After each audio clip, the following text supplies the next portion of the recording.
Bon, eh bien, bonjour à toutes et à tous.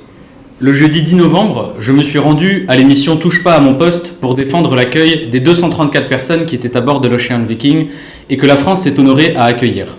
J'ai voulu dans cette expression expliquer plusieurs choses qui me paraissent utiles de rappeler à nouveau. D'abord, m'attaquer à un mensonge de l'extrême droite. Le mythe selon lequel les exilés seraient les ennemis des classes populaires des territoires en France. 5 personnes possèdent autant que 27 millions de Français. Ces milliardaires sont la cause de la misère en France. Or, si jamais notre pays n'a jamais été aussi riche, jamais les richesses n'ont été aussi mal partagées. C'est parce que ces milliardaires refusent d'augmenter les salaires que nous avons 9 millions de pauvres dans notre pays. C'est parce que ces milliardaires refusent de partager les super profits que nos enfants ont froid dans les écoles. Et c'est parce que ces milliardaires refusent de payer leurs impôts en France que nous n'avons plus de moyens dans nos hôpitaux. Et ces milliardaires n'organisent pas seulement la misère en France, ils l'organisent aussi sur le continent africain. C'est la deuxième chose que j'ai voulu rappeler. Pour cela, j'ai cité le cas du milliardaire Vincent Bolloré. Le milliardaire Vincent Bolloré, 13e fortune française, est l'incarnation de la France-Afrique. Il a créé son empire en pillant les Africains. À ce titre, le groupe de Vincent Bolloré est actuellement en procès contre 145 Camerounais qui l'accusent de non-respect des droits humains et d'avoir déforesté la nature dans le cadre des plantations d'huile de palme. C'est ce que j'ai tenté de rappeler sur le plateau de TPMP et c'est pour cela que Cyril Hanouna a voulu me faire taire. La toute-puissance d'Hanouna, qui pense pouvoir insulter et intimider une personne parce qu'elle critique son patron, est inadmissible. Des milliardaires rachètent des chaînes à grosse audience, se rendent coupables de crimes environnementaux et d'exploitation à l'international. Et tout ça, on ne pourrait pas le dire sur Touche pas à mon poste. En France, Bolloré fait monter l'extrême droite pour défendre son empire néocolonial. Sur le continent africain, il pèse sur le débat public avec son groupe Canal pour prévenir les contestations en Afrique. Ça s'appelle tuer la liberté d'expression. Si des milliardaires rachètent des groupes de presse, c'est évidemment pour servir leurs intérêts économiques et en faire des outils de combat politique. Or, les médias sont des relais essentiels de la liberté d'expression. Ce sont des véritables piliers de notre société démocratique. Pourtant, aujourd'hui, les Français expriment une grande défiance vis-à-vis des médias. Cette défiance repose justement sur le risque de conflit d'intérêts, de censure, voire d'autocensure des journalistes, quand on sait que 90% des médias sont possédés par 8 milliardaires. Il est donc essentiel que les médias conservent leur indépendance par rapport à ces milliardaires. C'est pourquoi, le 24 novembre, nous défendrons notre proposition de loi visant à mettre fin à la concentration dans les médias. Concrètement, cette proposition de loi a pour objet de limiter l'accès d'un actionnaire au capital des grands médias par le biais d'un droit d'agrément par un comité social et économique.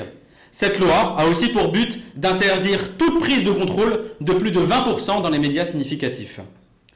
En parallèle de cette proposition de loi, je demande solennellement à la présidente de l'Assemblée nationale, au bureau de notre Assemblée nationale, l'ouverture d'une commission d'enquête relative à la concentration des médias et plus spécifiquement sur les financements de l'empire Bolloré.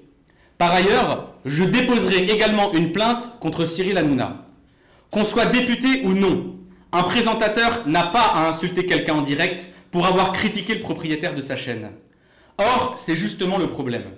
Sur TPMP, il est devenu moins grave d'enfreindre la loi que de critiquer Bolloré. Cette impunité et les méthodes qui vont avec doivent cesser. C'est pour cette raison que j'ai décidé de porter plainte. Mais cette affaire n'a rien de personnel.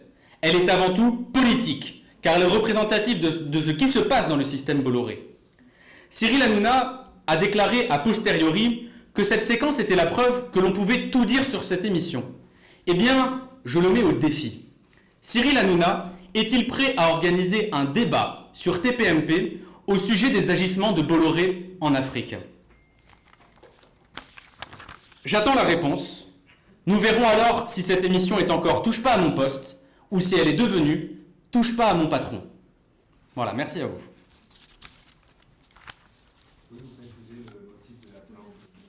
Nous sommes encore en train de travailler avec mes deux avocats qui sont Jade Doucelin et Arié Halimi et vous recevrez bientôt toutes les informations relatives à la plainte. Est-ce que depuis cette émission, vous avez des victimes de pression de la part de Cyril Hanouna ou de son entourage? Écoutez, je vois les réactions de Cyril Hanouna sur les réseaux sociaux. Le fait qu'il se soit excusé, ça ne change rien. Le débat ici, ce n'est pas un débat de presse people, c'est un débat politique. Ce n'est pas un débat de personne à personne. C'est un débat entre un responsable de médias qui a admis publiquement, devant le pays tout entier, qu'il se refusait de critiquer le propriétaire de sa chaîne parce qu'il était propriétaire de sa chaîne. Il y a une convention qui oblige les médias à respecter une forme d'impartialité, de neutralité. C'est un sujet politique qui regarde tout notre pays. Ce n'est pas un débat personnel. Est-ce que ça a suscité Pardon. Est-ce que vous avez téléphoné ? Non. Est-ce que ça a suscité un débat à l'intérieur de votre groupe politique sur l'opportunité ou pas de retourner dans ce genre d'émission à l'avenir ? Mais ce débat-là, c'est un débat qui regarde toutes les formations politiques. Toutes les formations politiques. Et bien sûr, c'est un débat qui est discuté entre nous. Demain, nous aurons une réunion de groupe et je pense que nous en parlerons. Après, laissez-moi vous exprimer ma position personnelle.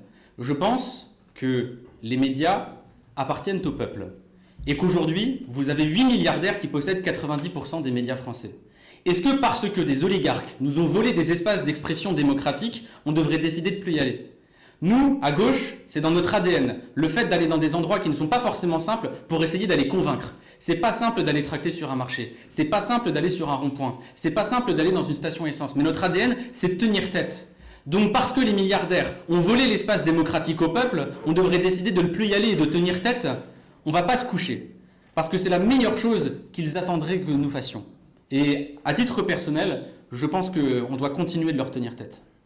Ça fait plus d'un an maintenant que vous y êtes dans cette émission. Est-ce que vous vous attendiez à cette séquence, cette réaction ? Je pense que je vais vous faire une petite confession. À l'origine, j'avais préparé du coup justement cette ligne politique qui est de dire que les milliardaires qui appauvrissent la France sont les mêmes milliardaires que qui appauvrissent le continent africain.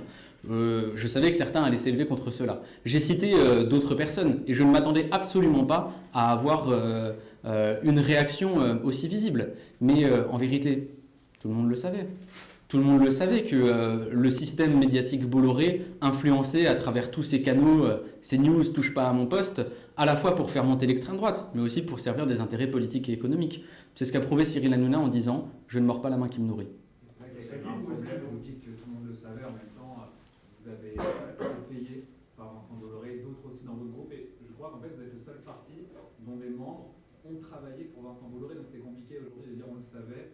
Enfin, mais je trouve la question assez intéressante parce que si jamais un journaliste, un chroniqueur ou qui que ce soit est payé, alors il aurait un devoir de loyauté envers la personne qui le paye. Je pense que le débat n'est pas ici. Le débat est de savoir si jamais on a le droit de pouvoir exprimer un propos politique, une critique vis-à-vis du propriétaire d'une chaîne. La séquence de jeudi soir a montré que ce n'était pas le cas. C'est ça qui doit nous alerter. Il ne faut surtout pas rentrer dans les débats personnels. Il faut à un moment avoir un débat politique sur la concentration des médias. Pardon aussi de dire avoir un débat historique sur la concentration des médias. Il y a une défiance des Français vis-à-vis des médias. Beaucoup de personnes ont des critiques vis-à-vis du fait qu'il y a un monopole de ces milliardaires sur les médias. On a l'occasion d'avoir un débat de fond politique. Et c'est ce qu'on veut faire avec la loi qui sera portée par Clémentine Autain et Sarah Legrain, qui peuvent répondre à toutes vos questions au sujet de cette loi. C'est ce qu'on va essayer de faire. C'est de ramener un petit peu de politique et un petit peu d'impartialité dans le débat démocratique qui est saturé par ces milliardaires qui contrôlent aujourd'hui 90% de la presse française. Vous faites quand même une généralité en général. Parce que si vous voulez vous exprimer, vous pouvez dans des émissions d'information. Enfin, Sirena, c'est une émission de divertissement, c'est une machine à clash, vous savez où vous mettez les pieds. Je ne crois pas qu'une émission qui invite quasiment le plus gros panel des plus gros candidats de la présidentielle soit seulement une émission de divertissement. Ça pose même une question, est-ce que tout n'est pas politique ? Touche pas à mon poste est particulièrement politique. Donc le débat de fond que nous essayons d'apporter ici, c'est celui de savoir si jamais la presse est encore libre de la main des milliardaires. Et c'est pourquoi c'est aussi l'objectif de la question que l'on pose à Cyril Hanouna. Est-il prêt à organiser un débat sur les agissements de Bolloré sur le continent africain, si jamais Cyril Hanouna estime que l'on peut tout dire sur son émission ? Merci à vous.